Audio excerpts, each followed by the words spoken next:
à vous, nous sommes en direct des Culturales pour un temps d'échange proposé par la Factory de Ternet autour de cette question: comment l'agriculture s'adapte-t-elle et comment peut-elle répondre aux défis liés aux attentes sociétales et environnementales?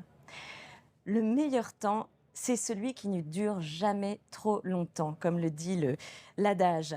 Les agriculteurs le savent bien et sont habitués d'ailleurs à composer avec la météo. Mais dans le contexte de changement climatique, les périodes de chaleur sont amenées à devenir plus intenses et plus fréquentes, et c'est déjà une réalité. Les tensions sur la ressource en eau font désormais également la une des grands titres. Et par ailleurs, l'agriculture est aussi sous la pression des attentes sociétales fortes. On lui demande de produire plus vert, mais avec des standards qualitatifs toujours plus élevés. Révolu le temps où seule la chimie était la solution et où l'énergie était peu chère et abondante, tout comme l'eau. Alors comment relever ces défis au quotidien? Nous vous proposons un tour de table avec des intervenants de l'agrofourniture et de la distribution agricole. Nous allons alors tenter d'explorer un certain nombre de leviers avec nos invités, que je vous présente. Tout d'abord, Aymeric Molin, qui est directeur général et agriculteur, enfin directeur général d'Elicit Plant et agriculteur dans le département de la Charente. Bonjour Aymeric. Bonjour. Elicit Plant est une jeune société sur le marché de l'agrofourniture qui propose notamment des nouvelles solutions pour accroître la résilience des cultures face au stress hydrique. Nous avons ensuite Bruno Regrobelet, directeur de site chez Phoenix Agrosystèmes. Bonjour Bruno. Bonjour. Phoenix Agrosystèmes est leader français de la fabrication d'outils de désherbage mécanique. Et nous avons ensuite deux représentants de Soufflet Agriculture. Thomas Dizan-Gremel, technicien spécialisé en interculture. Bonjour Thomas. Bonjour. À ses côtés, Sébastien Fouché, qui est technicien culture au service agronomie, conseil et innovation, donc toujours chez Soufflet Agriculture. Bonjour. Bonjour Sébastien. Alors, pour commencer, revenons sur les fondamentaux de notre question. Pourquoi l'agriculture doit évoluer et s'adapter? Et est-ce qu'elle a les moyens de le faire? Est-ce dans son ADN? Aymeric. L'agriculture, évidemment, est aussi vieille que l'humanité. Et en permanence, elle a été confrontée à des défis nouveaux et a su trouver les innovations pour passer les différents caps qu'elle a connus. Il y a eu énormément de bouleversements dans l'agriculture, dans l'adaptation, dans la nécessité de produire plus, de sécuriser l'alimentation humaine. Et en permanence, il y a eu cette volonté d'innover parce qu'elle ne peut pas se permettre de ne plus exister, étant donné que c'est la base de l'humanité.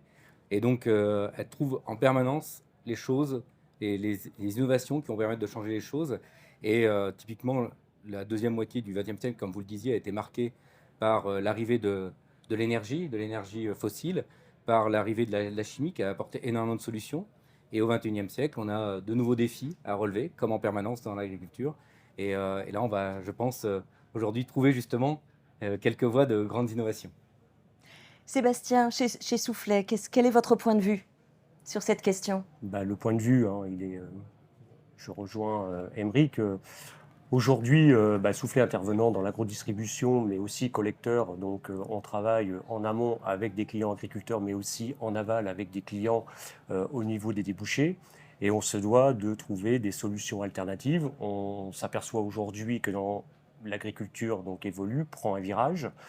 Les attentes sociétales, environnementales, politiques changent. Et aujourd'hui, on se doit de pouvoir proposer des solutions alternatives à ce qu'on avait l'habitude de faire. Voilà. Alors rentrons tout de suite dans le vif du sujet. Nous avons identifié quelques leviers pour répondre à la question du jour. Bruno, sur le désherbage mécanique, expliquez-nous. Aujourd'hui, effectivement, le désherbage mécanique participe aux enjeux environnementaux. Alors sur le côté, nous, plutôt désherbage uniquement, on le voit, la population d'agriculteurs en transition vers l'agriculture biologique a augmenté d'année en année. Et aujourd'hui, c'est, on va dire, relativement facile de supprimer une partie de la chimie. Donc là, on parle vraiment uniquement du désherbage, puisque le désherbage mécanique, c'est pareil, existe depuis que le monde est monde. Et donc, il y a une certaine facilité de remplacement de certains produits, effectivement. Et est-ce que vous pouvez nous préciser les outils et les technologies disponibles? Alors aujourd'hui, quand on parle de désherbage mécanique, on vient parler de deux grandes familles produits. on doit avoir des outils type RC-Tree ou rotative qu'on va plutôt classer dans des outils préventifs pour faire du désherbage à l'aveugle, donc en prélevé ou à post-levé. Et ensuite, on va passer sur un outil qui va être plutôt en curatif, type bineuse, où là vraiment on va faire un scalpage de nos adventices. Le gros intérêt aujourd'hui du matériel de désherbage mécanique, c'est que comme son cousin, on va dire le pulvérisateur, ce sont les deux seuls produits qui vont rentrer dans la parcelle pendant que la culture est en train, on va dire, de grandir, de se développer. Et donc l'intérêt de la bineuse, c'est de procéder au désherbage mécanique, mais également de s'en servir comme un support sur lesquels on va pouvoir justement apporter d'autres produits, type biostimulant, type engrais organique, ou semis de couvert en interrang pour soit du relais cropping, soit tout simplement pour implanter un cipan ou autre. Mais est-ce que le désherbage mécanique est adapté à toutes les cultures? À l'heure actuelle, oui, ce n'était pas le cas avant. Mais depuis quelques années maintenant, la technologie embarquée nous permet d'être beaucoup plus performants et surtout beaucoup plus précis. Et donc, en tout cas, chez nous, chez Phoenix Agrosystèmes, on est capable de biner des interrants à partir de 12,5, type lin ou culture céréales à paille, ancien semoir, jusqu'à des interrants, on va dire, dits de manière classique, 80 cm pour un maïs dans le sud-ouest. Mais on est également capable de faire des interrants qui sont beaucoup plus larges, puisqu'aujourd'hui on a également quelques machines qui tournent dans des pays un petit peu exotiques, notamment sur la culture de la canne à sucre. Et alors, comment le désherbage mécanique répond à la question du jour, cette adaptabilité de l'agriculture? L'adaptabilité de l'agriculture, c'est très vaste. Mmh. Nous, on vient travailler uniquement à une petite partie, mais effectivement, c'est sur ce côté enjeux environnementaux de réduction de la partie phytosanitaire désherbage, la partie complémentarité avec d'autres produits. Et comme vous le disiez tout à l'heure, on a des années qui sont de plus en plus sèches. Nos agriculteurs connaissent le vieil adage « un binage vaut deux arrosages ». C'est tout à fait le cas, tout simplement puisque avec le scalpage de surface, on vient casser la capillarité. Donc on va éviter une grosse évapotranspiration. Alors ça, c'est sur les parties très sèches. Par contre, sur des binages précoces de printemps, on va également faciliter le réchauffement du sol pour booster un petit peu la culture et également faciliter la minéralisation. Donc c'est pareil, qui va être un deuxième effet booster. Et en termes de bénéfices agronomiques? En termes de bénéfices agronomiques, alors là, il faudrait voir effectivement sur ces côtés un petit peu chiffrés qu'on peut avoir avec les différents partenaires. Mais le premier bénéfice, en tout cas, déjà, c'est le coût. Effectivement, on a un coût d'investissement sur une bineuse, mais qui, lié à son amortissement et à son investissement, va permettre de réduire fortement le coût du désherbage chimique, qui, lui, d'année en année, ne fait que augmenter en termes de tarifs, et également réduire fortement en termes de molécules actives et de résistance. Alors, second levier, les intercultures. Je vais passer la parole à Thomas. Pourquoi et comment considérer les intercultures autrement que par le prisme de la réglementation? Parce que ce n'est pas que ça, finalement. Oui, donc effectivement, aujourd'hui, les intercultures ont été imposées aux agriculteurs via la réglementation. Et l'idée aujourd'hui, c'est d'essayer de sortir de ce cadre réglementaire. On a vu le couvert comme une contrainte. Aujourd'hui, c'est un coût pour l'agriculteur et le retour sur investissement n'est pas forcément toujours bien compris, ou en tout cas, on n'a pas un visuel net, direct de ce retour sur investissement. Et le fait d'avoir mis les couverts d'interculture comme une réglementation, comme quelque chose que l'on impose aux agriculteurs, c'est également quelque chose qui a fait qu'ils ne se sont pas impliqués dans cette pratique et ils ne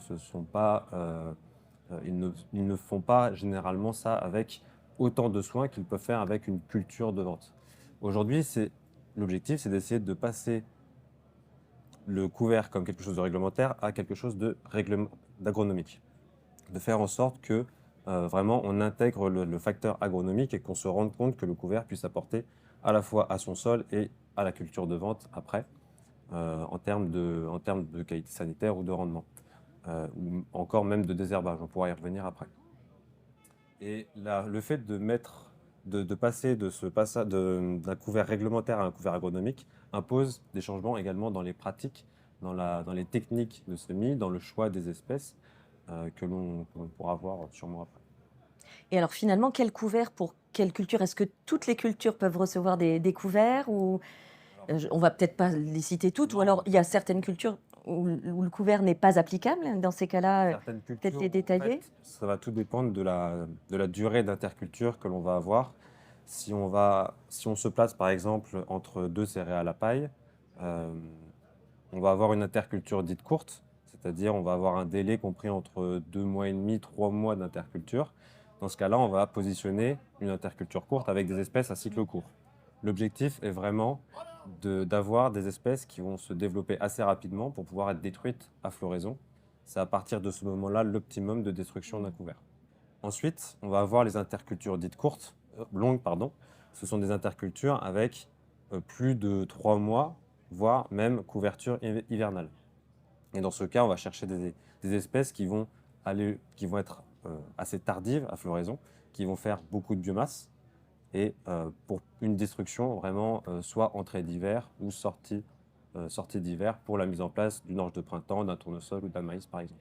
Et donc tout dépend de la rotation finalement, Tout dépend effectivement. de la rotation, effectivement. Alors quels sont les fondamentaux pour un bon couvert? Alors, les fondamentaux pour un bon couvert, il y en a 3 que je donne aux agriculteurs et qui, j'espère, retiennent à chaque fois que j'interviens auprès d'eux. Et ce sont des fondamentaux qui sont difficiles à mettre en place, on en est très conscient, mais c'est un gage de réussite pour la mise en place d'un couvert, pour maximiser sa biomasse. C'est de semer aussitôt la récolte, donc c'est-à-dire idéalement le lendemain de la récolte. C'est très compliqué, on en est très bien conscient, mais aujourd'hui, si on veut évoluer dans nos pratiques, si on veut essayer d'avancer un peu sur ces sujets-là, il va falloir mettre, entre guillemets, les moyens. Donc, semer aussitôt la récolte, semer profond, c'est-à-dire à 5 cm minimum de profondeur, et peu importe les tailles de graines, c'est une période de l'année où le sol est très chaud, où il y a beaucoup d'énergie dans le sol, et justement, on va essayer d'aller chercher l'humidité résiduelle de la parcelle pour donner le plus de chances de réussite au couvert de lever. Et même des petites graines peuvent lever même à 5 cm de profondeur. Ensuite, bien appuyer le semis. C'est les 3 points que l'on donne aux agriculteurs pour qu'ils soient dans la meilleure condition possible pour pouvoir semer leur couvert. Alors on évoquait tout à l'heure l'alternative aux chimiques. Aujourd'hui, les biosolutions sont en fort développement. On va aborder les biostimulants. Comment font-ils aussi partie de la boîte à outils de l'agriculteur pour répondre aux enjeux? Je vais commencer par Sébastien d'ailleurs. On passera la parole à Émeric. Qu'est-ce qu'on entend par biosolutions? Qu'est-ce qui cache derrière cette terminologie? Et plus précisément, les biostimulants, comment on peut les définir? Tout d'abord, donc les biosolutions, c'est une grande famille où on met peut-être un petit peu tout dedans. Pour nous, plutôt sur la partie agronomie, on peut retrouver donc des OAD, des produits spécifiques, biocontrôle ou biostimulants, comme évoqué tout à l'heure.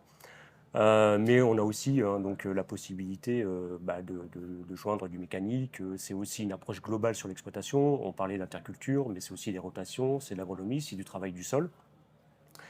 Et plus spécifiquement aujourd'hui, donc dans les biosolutions, souvent de fois on va retrouver les biocontrôles donc, qui sont là pour gérer un pathogène ou un bioagresseur.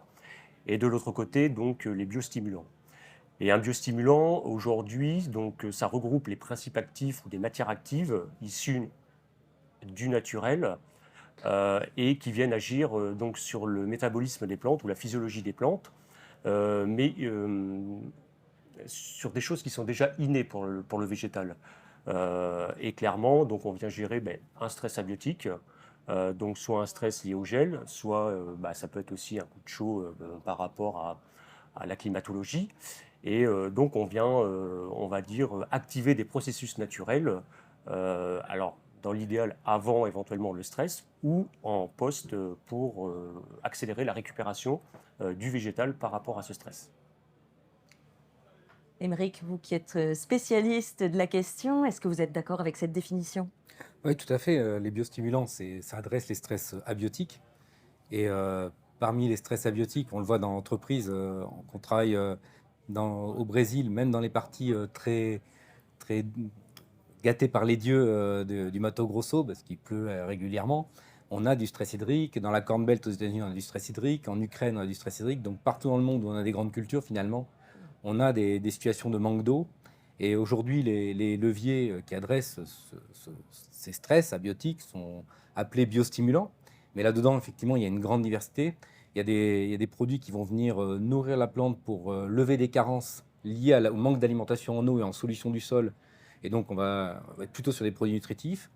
Et d'autres catégories, comme ce que l'on développe chez les sites plantes, on va plutôt jouer effectivement sur la physiologie globale de la plante avec une rémanence pendant tout le cycle. Et donc, on va plutôt déclencher des phénomènes plutôt hormonaux que la plante met en œuvre elle-même complètement lorsqu'elle a un manque d'eau. Alors nous, la stratégie qu'on a cherché à développer, il y a un certain nombre d'entreprises qui le font aussi, c'est d'anticiper ce manque d'eau et d'essayer d'économiser l'eau. Parce qu'en fait, il n'y a pas beaucoup de levier sur l'eau. On ne va pas faire pleuvoir. Donc soit on va chercher de l'eau plus profondément, donc on augmente notre ressource en eau. Donc ça, c'est la stimulation de la croissance racinaire. Soit on va limiter la consommation d'eau de la plante et donc préserver notre capital eau dans le sol plus longtemps.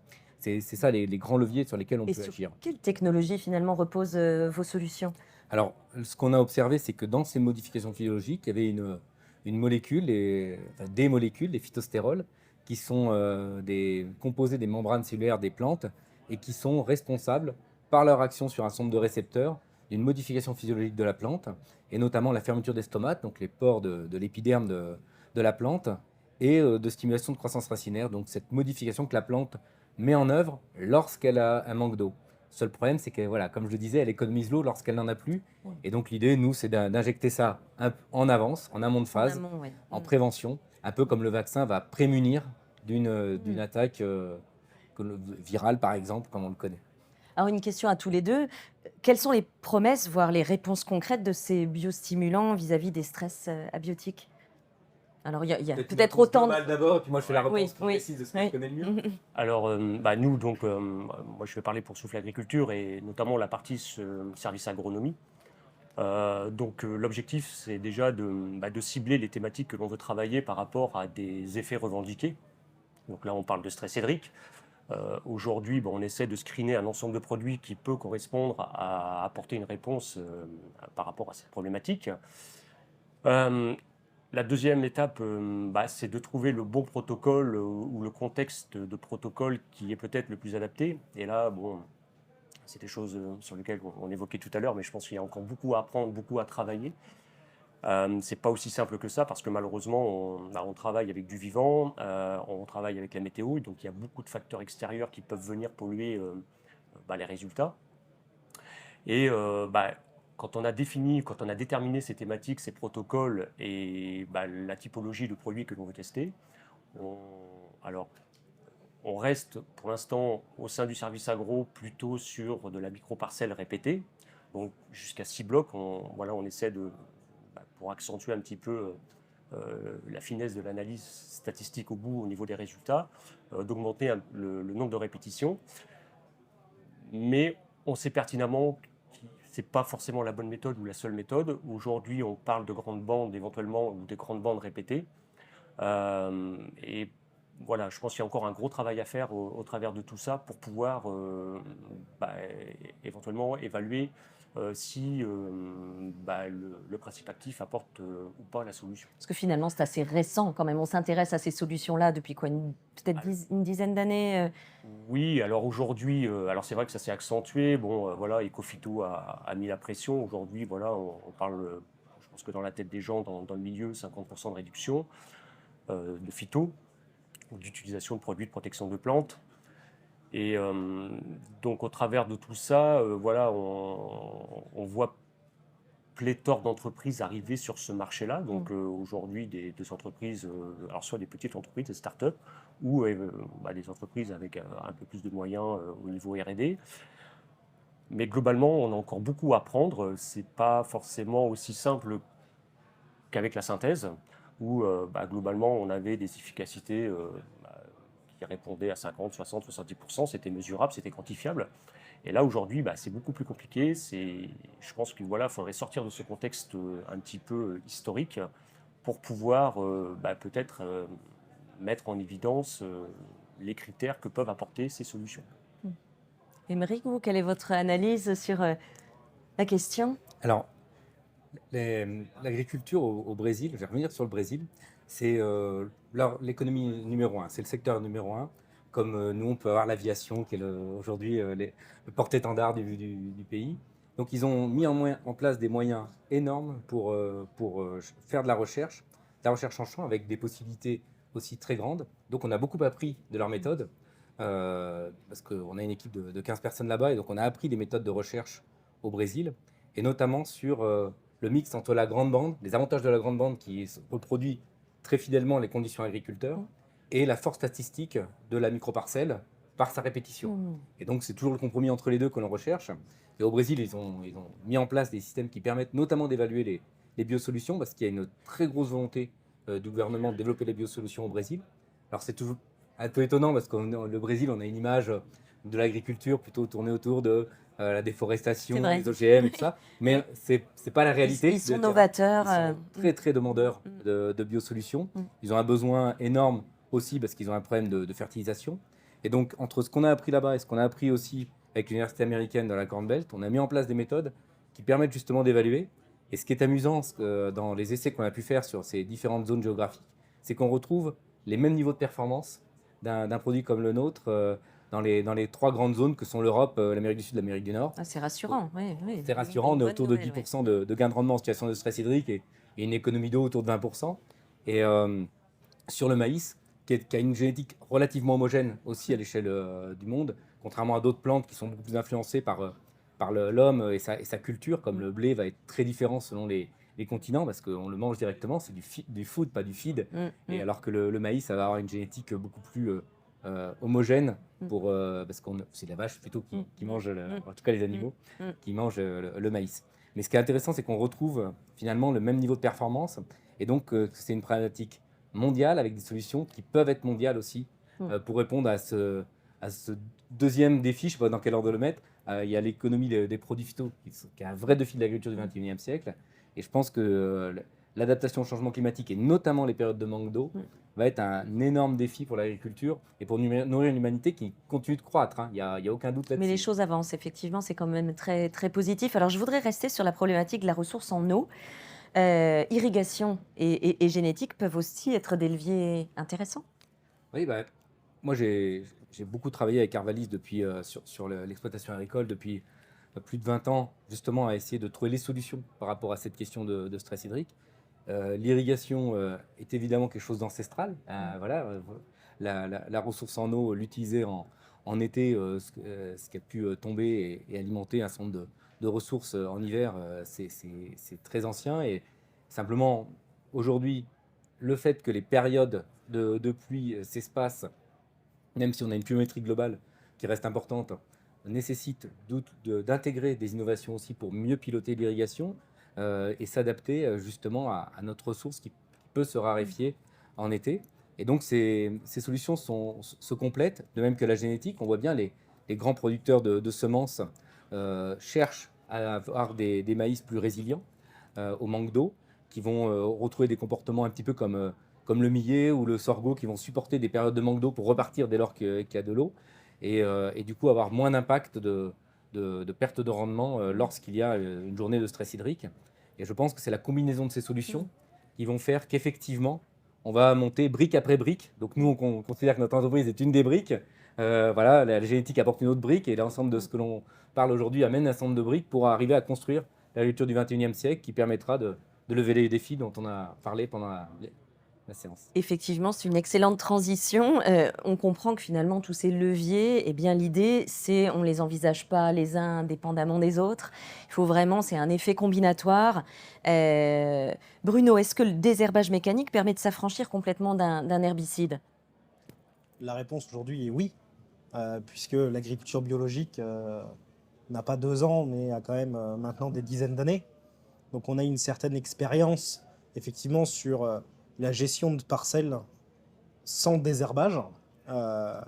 Et des deux côtés, du côté 100% agriculteur biologique, mais également, nous, on le voit de manière quotidienne, c'est que plus de 60% de notre clientèle aujourd'hui sont des agriculteurs conventionnels qui cherchent à réduire le post-désherbage. Le côté pulvérisateur reste toujours sur la ferme, insecticides, fongicides ou autres produits. Mais le côté désherbage chimique, lui, sait se supprimer facilement, justement par différents outils. Et donc, on est capable effectivement d'avoir une réduction à 100% du phyto sur ce poste-là. Et comment et pourquoi le désherbage mécanique est un levier nécessaire, voire indispensable, à une réflexion plus globale? C'est pas juste, bon, on réduit la chimie, c'est aussi La- plus global, effectivement. Effectivement, la réflexion, elle est globale, puisque on parle effectivement de santé publique, on parle de nourrir la population mondiale. Et donc, si on doit nourrir tout le monde, bah, autant les nourrir de manière propre.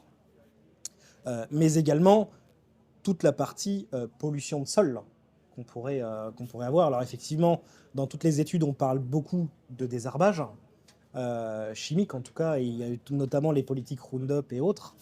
Euh, Aujourd'hui, on en retrouve encore. Et c'est à ce moment-là, et c'est maintenant qu'on doit prendre justement les bonnes décisions pour les dizaines d'années qui arrivent. Je pense que le plan Ecofito contribue. On le voit effectivement de manière européenne.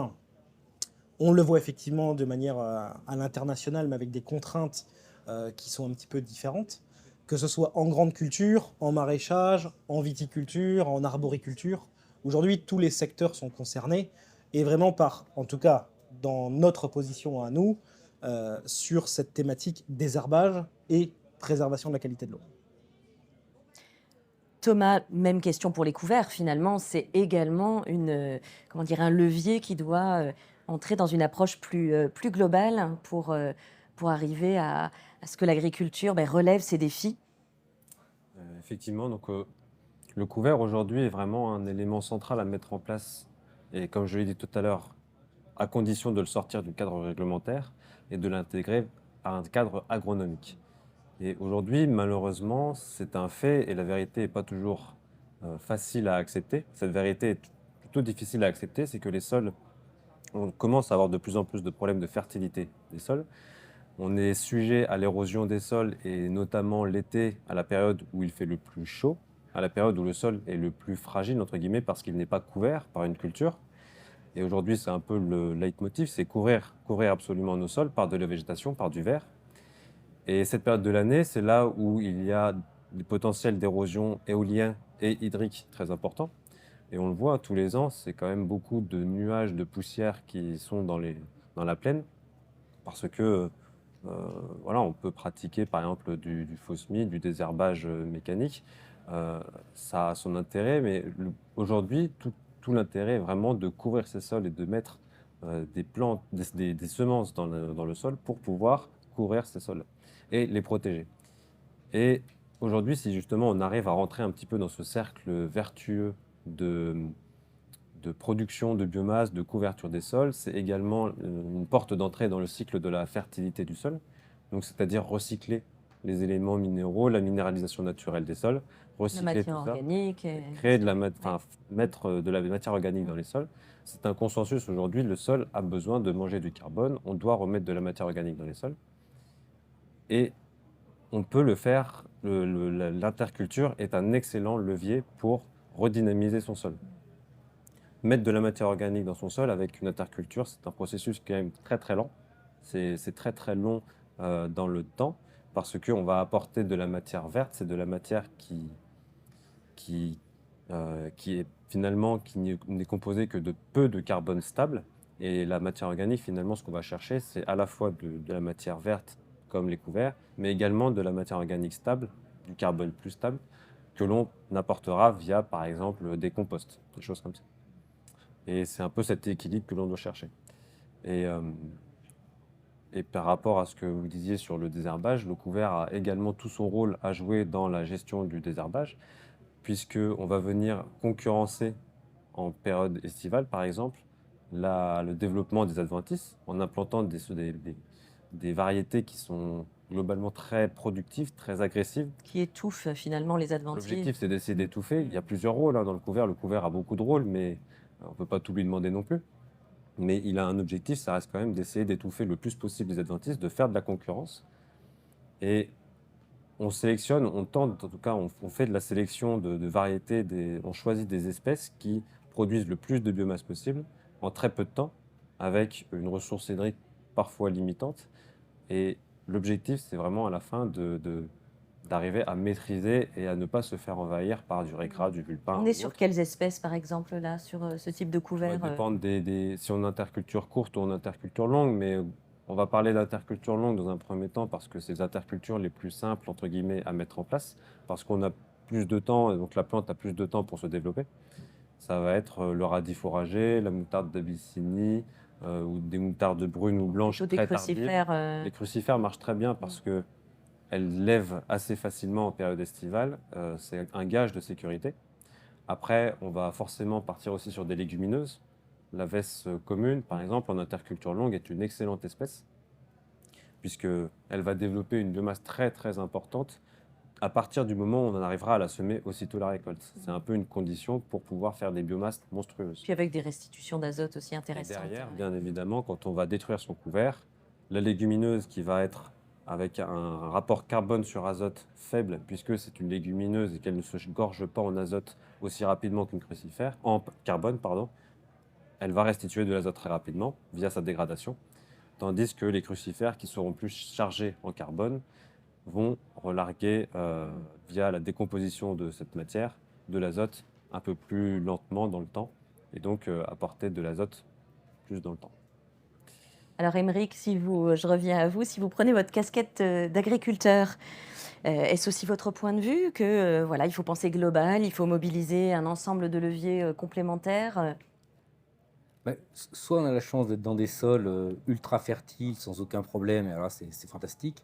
Soit effectivement on est dans la situation de la plupart des agriculteurs du monde, et à ce moment-là effectivement on combine hein, évidemment que les couverts végétaux en apportant de la matière organique, en venant retrouver ce qu'on avait dans les systèmes de polyculture élevage où il y avait un équilibre d'apport de matière organique et de minéralisation, c'est cassé par la spécialisation liées à la baisse globale des prix, eh bien, on retrouve ces fonctionnements agronomiques avec les couverts végétaux et on vient en même temps, par l'augmentation de la matière organique, apporter un meilleur stockage de l'eau dans le sol. Donc en fait, on voit bien que c'est tout ce qu'on est en train de se dire. On a tout à l'heure dit qu'un binage les deux arrosages, c'était effectivement parce qu'on travaille sur la capillarité et la remontée d'eau. Donc on voit bien qu'on converge par sens de solutions. Donc l'agriculteur, sa difficulté, c'est de faire des priorités dans tout ça.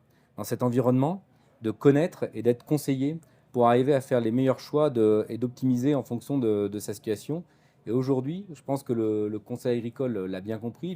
Les distributeurs, s'ils ont effectivement développé des services de R&D puissants, c'est parce qu'ils savent que c'est une vraie problématique pour que l'agriculteur et l'agriculture puissent s'adapter. Il faut apporter les bons conseils et arriver à prioriser tout ça. Parce que pourquoi tel biostimulant serait meilleur que tel autre? Pourquoi telle technique serait meilleure que telle autre? Pourquoi tel couvert? C'est un peu complexe à décoder. Et donc, c'est hyper important que les conditions d'usage de l'ensemble des solutions soient produites par les sociétés qui les développent et en même temps comprises par les distributeurs pour conseiller au mieux l'agriculture.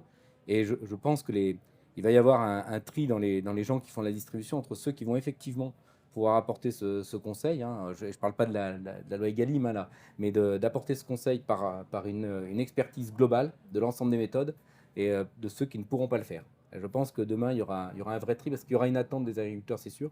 Ils n'ont pas la capacité à eux-mêmes tester l'ensemble de ces solutions-là. Dans des structures agricoles comme la France, on travaille avec des structures agricoles extrêmement importantes dans d'autres pays qui ont eux-mêmes leurs services R&D. Hein. En Ukraine, on travaille avec des fermes qui font jusqu'à 500 000 hectares. Au Brésil, 800, 900 000 hectares. Évidemment que ces structures-là, qui sont de la taille de grosses coopératives françaises, ont des services R&D propres. Mais en France, ça, c'est absolument indispensable que le conseil et le conseil agronomique retrouvent vraiment sa place pour arriver à combiner toutes ces solutions. Alors justement, c'est vrai qu'on n'a pas été complètement exhaustif sur les leviers, on en a identifié un certain nombre pour aider donc l'agriculture comment dire, à répondre à ces nouvelles contraintes environnementales et sociétales. Mais quid du déploiement terrain de ces approches et son appropriation par les agriculteurs hein C'est tout le problème de l'innovation. L'innovation et du changement. Le changement fait peur, le changement prend du temps. Quand vous avez un équilibre, apporter un changement, c'est toujours complexe. Et on ne veut pas se tromper parce que les marges en agriculture ne permettent pas de faire de grosses erreurs. Donc là encore, il va falloir, il faut que toutes les sociétés qui développent des innovations ne se contentent pas d'avoir un beau produit de labo, ils ont un beau produit de champ, et après, l'étape d'après, d'avoir des belles performances en champ, c'est de l'avoir fait partager. Et donc, il faut admettre qu'il y a un temps de mise en marché. Et ce temps de mise en marché, ça passe par effectivement des essais, de la démonstration de sa performance, de l'explication des conditions d'usage, parce que le changement, quel qu'il soit, et quel que soit le groupe dans lequel vous êtes, est quelque chose qui fait peur et qui Faut être freine, parce que accompagné, l'inconnu effectivement. fait peur. Et donc, il faut absolument être accompagné. Mm. Et je pense que quand on voit le discours de différentes entreprises qu'on a là sur le plateau, on a bien cette conscience-là. On a bien cette conscience-là de devoir gérer cette approche globale et de bien conseiller l'agriculteur. Et Bruno, au niveau du désherbage mécanique, comment évolue l'équipement dans l'Hexagone? Comment voyez-vous les choses d'ici 5 à 10 ans ou à plus court terme? L'équipement des agriculteurs, des CUMA, des entrepreneurs est grandissant d'année en année, que ce soit en France et même à l'étranger.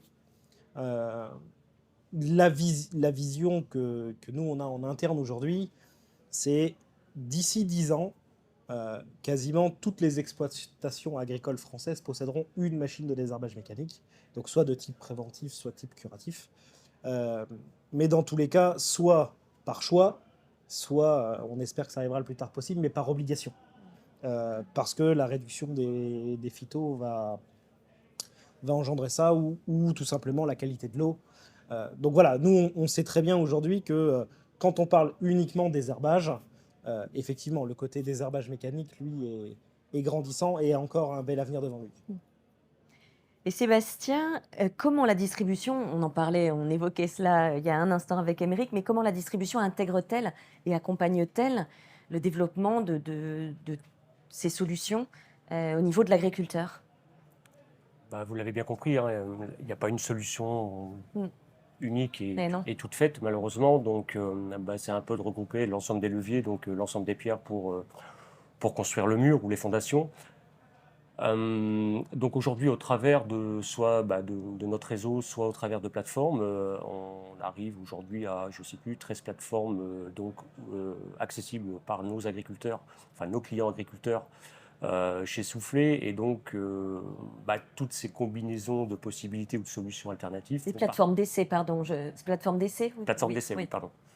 Donc toutes ces combinaisons alternatives font partie de nos protocoles aujourd'hui et clairement sont exposées, sont présentées.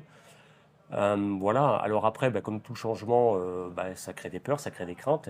L'être humain, par défaut, n'aime pas trop ça, même en interne. Aujourd'hui, le plus gros challenge, alors pour le service agro ou même pour la partie plutôt, on va dire, marché, c'est surtout déjà d'en discuter, de former, de convaincre un peu ces équipes pour derrière relayer le message, en sachant que voilà, ça part aussi du principe qu'il faut bien connaître ses produits, ses positionnements, et puis derrière d'éviter les mauvais positionnements ou pour ajuster au mieux le conseil auprès des clients agriculteurs. Quoi. Vous organisez des sessions de formation, non? Il n'y a pas une... Alors, non. Par contre, en interne, oui. En interne, oui, pardon, c'est moi qui me trompe. L'objectif, c'est aussi de former les équipes. Bien sûr. Après, aujourd'hui, au sein du groupe, je parle bien du groupe Soufflet, parce qu'on travaille sur le national, sur le territoire, mais aussi, on va dire, à l'extérieur des frontières, donc sur l'Europe et même sur le monde aujourd'hui. Clairement, l'enjeu des biosolutions, c'est pas que franco-français, quoi. C'est vraiment sur l'ensemble du territoire, mais international.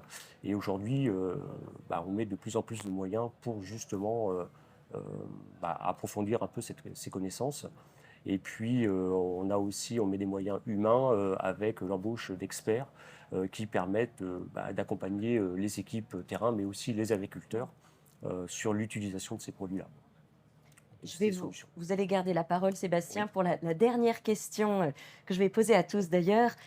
De votre point de vue, est-ce que les agriculteurs sont réceptifs aujourd'hui à ces alternatives, aux évolutions sous-tendues? Est-ce que la prise de conscience est une réalité sur le terrain?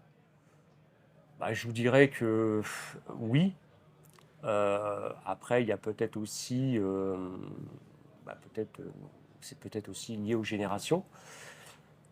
Mais clairement, aujourd'hui, de toute façon, voilà, on est en train de faire un débat autour, on va dire, c'est médiatisé. Aujourd'hui, quand on allume la télé, on s'aperçoit que l'agriculture n'est pas toujours bien mis en avant, pas de la bonne façon.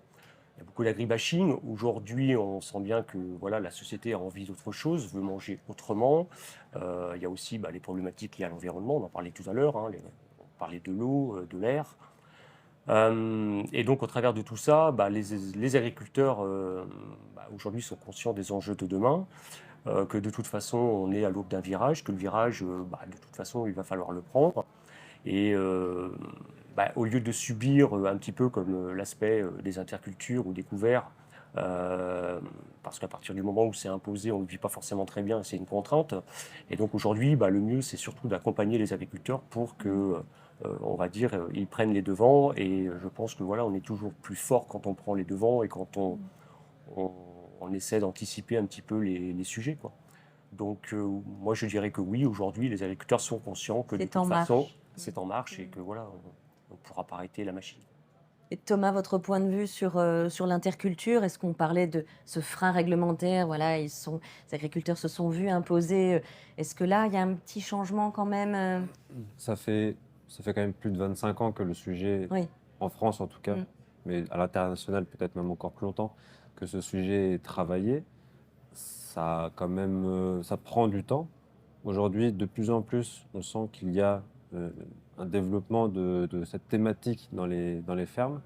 On voit quand même dans la plaine de plus en plus de couverts d'interculture avec pas uniquement juste une moutarde réglementaire, mais différentes espèces pour justement essayer de complexifier la chose.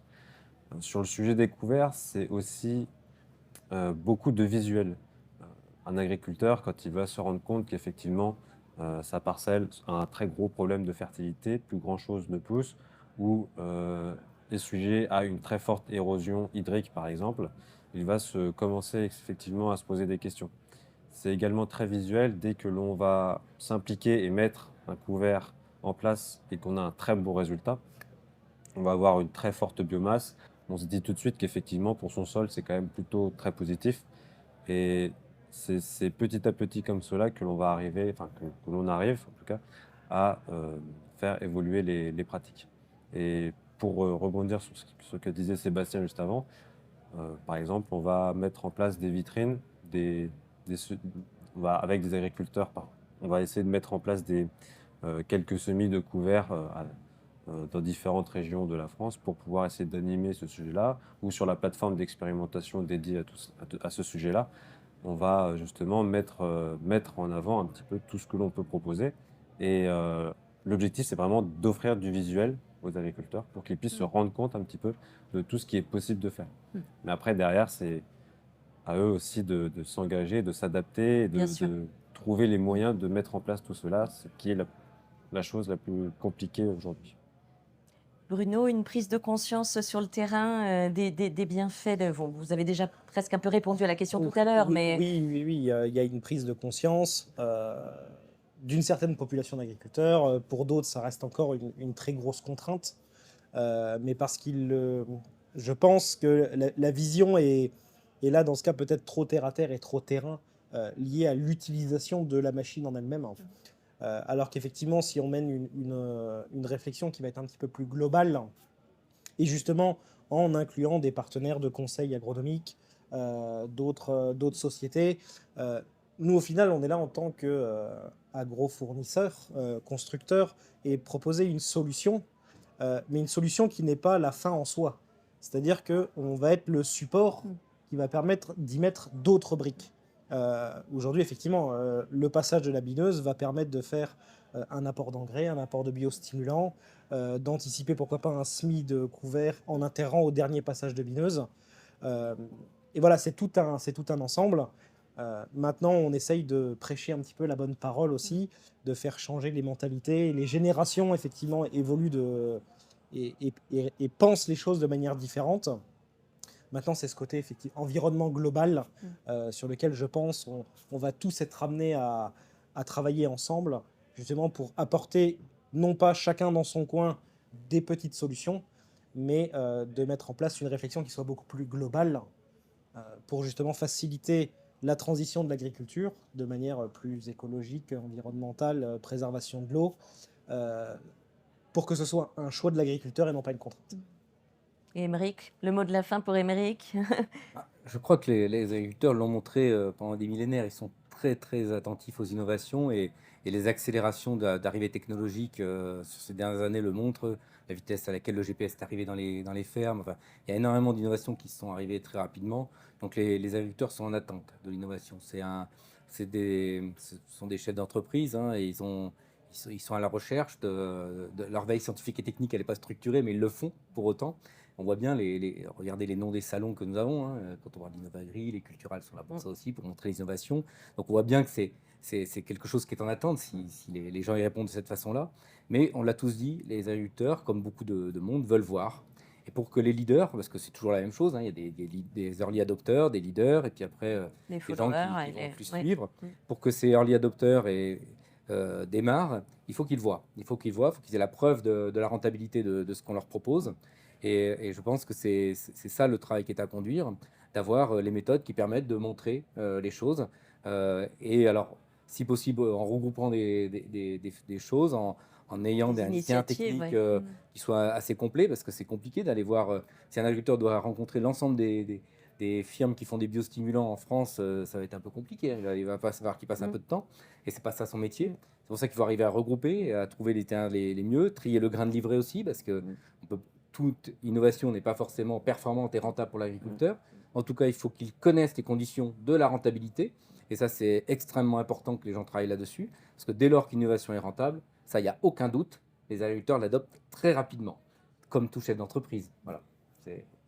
Écoutez, en tout cas, merci à vous quatre d'avoir été avec nous pour débattre sur ce sujet. Nous allons rendre l'antenne. Merci encore. Bon après-midi, chers auditeurs, et à bientôt.